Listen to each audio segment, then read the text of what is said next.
সন্তান 9 মাসে 10 মাস 10 দিনে পেটের ভিতরে 4,500 বার লাথি মারে মায়ের কলিজায়, 4,500 বার। ওই স্যাব্রনের একজন ডক্টরের সাথে আমি কথা বলেছিলাম, উনি আমাকে গবেষণালব্ধ কথাটি বলেছেন, 4,500 বার লাথি মারে। আর ওই লাথি বন্ধ হয়ে গেলে মা পাগল হয়ে যায়। মা চায় যে লাথি মারুক আমার ছেলে। লাথি যদি বন্ধ হয়ে যায় পেটের ভিতরে, মা পাগল হয়ে যায়, আমার ছেলে নড়ছে না কেন। ইভেন এমন সময় আপনি লাঠিটা মারেন, ওনার খাবারের লোকমাটা ওনার গলা দিয়ে যাবে মাত্র এখানে আটকে গেছে। এমন সময় আপনি লাঠিটা মেরে দিয়েছেন পেটের ভিতরে, না ফাইর করতে পেরেছে না ভেতরে ঢুকাতে পেরেছে, শুধু 2 চোখ বেয়ে পানি বের হয়েছে মায়ের, 2 চোখ বেয়ে পানি বের হয়েছে খাবারের টেবিলে।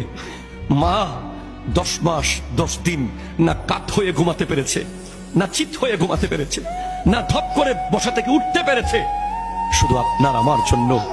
আর যেদিন দুনিয়াতে আমরা আসি সেদিন তো মা 200-250% বেশি। একজন মানুষের ব্যথা অনুভবের যে ক্ষমতা, তার চেয়ে 250 গুণ বেশি ব্যথা মা অনুভব করতে বাধ্য হয়। এই সব কষ্ট ভুলে যায় চেহারা দেখার সাথে সাথে।